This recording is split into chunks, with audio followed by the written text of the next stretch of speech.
Hello and welcome to Three Questions with. Got my buddy Shawn Walsh with us from Encore. Good morning, Shawn. Welcome to the show. Morning, Kevin. Thanks for having me. So, Shawn, we've been talking about the factors that drive value, and today we're up to customer satisfaction. How does that impact the value of my company? Yeah, so we've been talking about several of the factors, and this is one of my favorite ones to talk about. Customer satisfaction has a big impact on value because if I'm a buyer and I'm coming in to buy your company, I certainly want to make sure that you have happy customers because I want to make sure they're going to keep on paying because that's what I'm buying the business for, is for that I'm buying that potential profit. Without paying customers with smiling faces, we're not gonna keep that profit coming in that we're paying for. So, one of the ways that we recommend that people track customer satisfaction is through a methodology called NPS, or Net Promoter Score. Right. I like Net Promoter Score because it's data-based, it's simple, and it has been time tested over the past it's been around about 15, 20 years, and there's a lot of data behind it. So NPS came from a gentleman by the name of Fred Reichheld. He did an article in Harvard Business Review called The Ultimate Question. And what he was asking was, he had identified that we send out all these surveys to customers and we ask them all kinds of questions. Do you like our product? Do you like the delivery? Do you like our staff? And you know, I'm sure you've gotten these things from people you've done business with, and you start filling them out. And about the seventh or eighth question, you're going, oh my God, how long is this going to go on for? Exactly. And what Fred figured out was there's really only one question in the entire survey that matters. And that question is, on a scale of 0 to 10, how likely are you to refer us to your colleagues and friends? Because if somebody won't refer you, nothing else matters in that questionnaire. And so it is a one question survey. And he wrote this article, wound up going into a book called The Ultimate Question. There have been revisions of that book. There was just an article in Harvard Business recently called Net Promoter 3.0. And there were people saying, hey, Net Promoter isn't as accurate as we thought it was. And they challenged that. And they went back and they looked at it. And they said, well, yes, it's not as accurate as it once was because people have figured out how to game the system. And by that, if you're going to survey your customers, you cannot just send out surveys to the happy ones. You can't just send out surveys when you know your team crushed it. You got to send it out to everybody consistently, even when you know they're mad at you. And that was what they found, is that people were cherry picking who they surveyed. Yep. Human nature, right? None of us like bad news.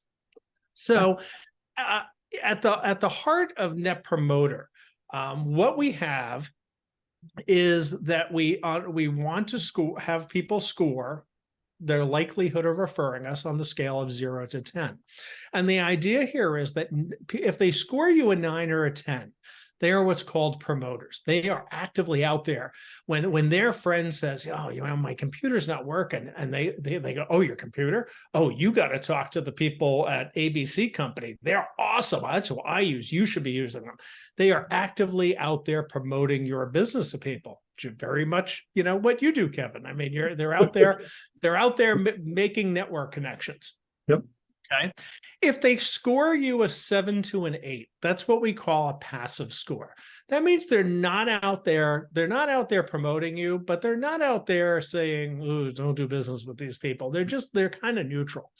And finally, anything that's a 0 to 6 is what we label a detractor.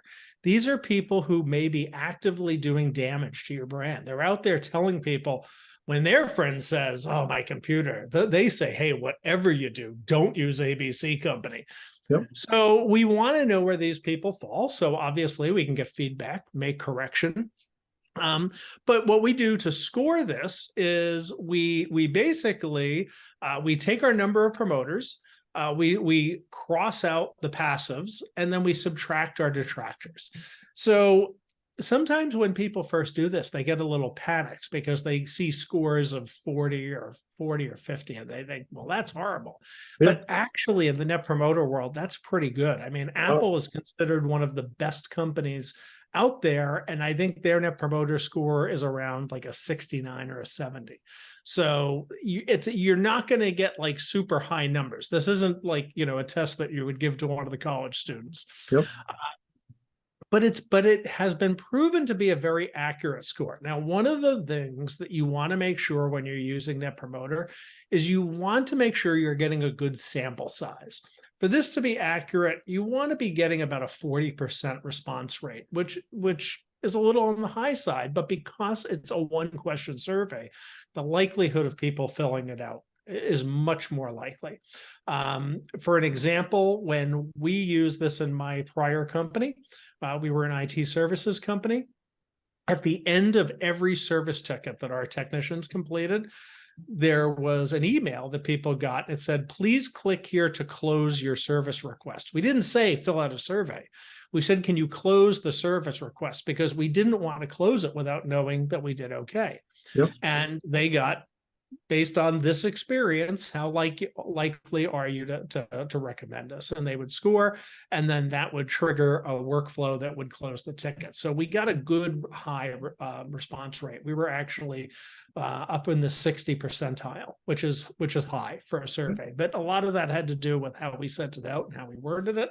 So you want to make sure that when you send these out, you're making it very convenient for your customer, because the higher response rate you get, obviously the higher accuracy of the data you get, and the higher value that data becomes to a potential buyer when they're looking at buying your company, and they can rest assured that your clients are really happy and satisfied with your services.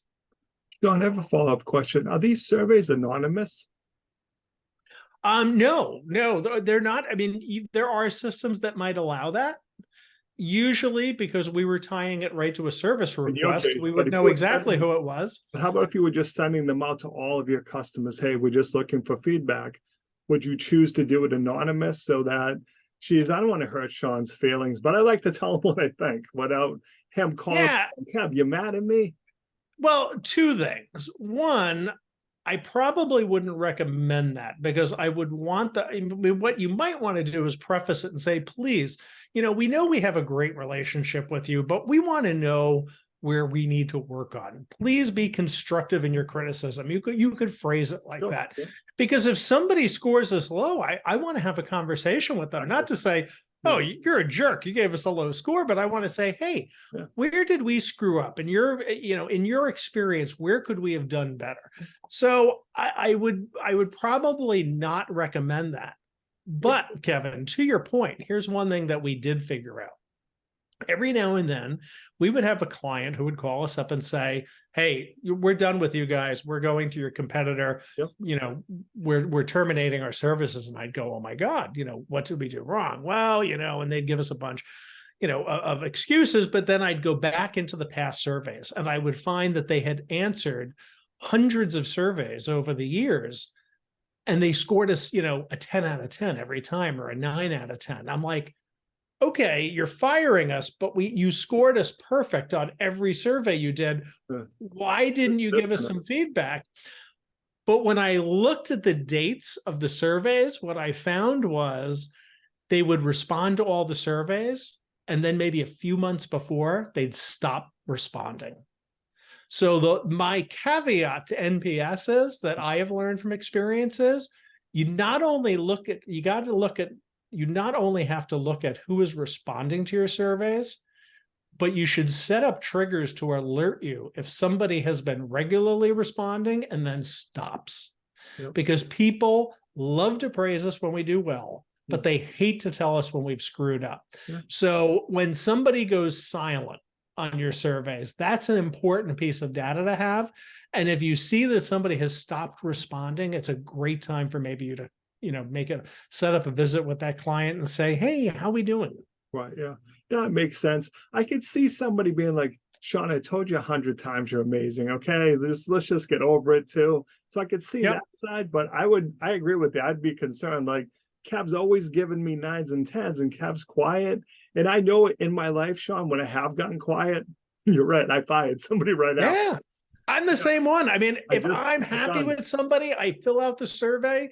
And if they tick me off, I just delete the thing when it comes in. Yeah. And, you know, we're wired to avoid conflict. So we need to be careful of that. And we need to be aware. We need to be very aware of when those clients go silent on us. Shawn, your example made me smile because as a professor, we get surveys back. And I told my students the only question I look at is, would you refer me to a classmate? Because regardless of what else you said, if that's not high, it means nothing to me. Because it means, in my humble opinion, it means I failed. And they look at me weird, like, but Kev, we just said you're great. I'm like, it doesn't matter. If I'm not good enough to be recommended to your best friends, then I didn't do a good job. Exactly. And they just smile and they're like, that's weird. I'm like, that's how I feel. And so I can see why that is so important.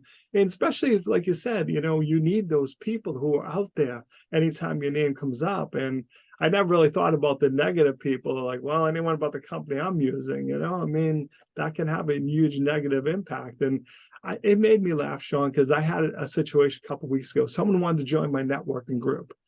And they're like, can you tell me who I can call for a recommendation? You know, I want to ask about you. I'm like, how about you go on the website and pick somebody? Because I smiled. I'm like, of course I'm going to pick one of the people that likes me. You know what I mean? And just like, and I said that, I said, you know, I can recommend someone, but I think, you know, in fairness, you should just randomly pick somebody, because that way you're going to get an honest answer and me not telling you, well, Shawn really likes me today, so call Shawn, you know? Right. So I think that's where that scale makes sense and stuff. So Shawn, if people have more questions about this, want to know how to implement it, what's the best way to reach out to you? So they can reach me at Shawn, SHAWN, at encorestrategic.io, or they can visit our website at the same address. And Shawn, I appreciate you taking a few minutes to call into the show. And as always, thanks for being my friend. As always, a pleasure, Kevin. Thank you very much.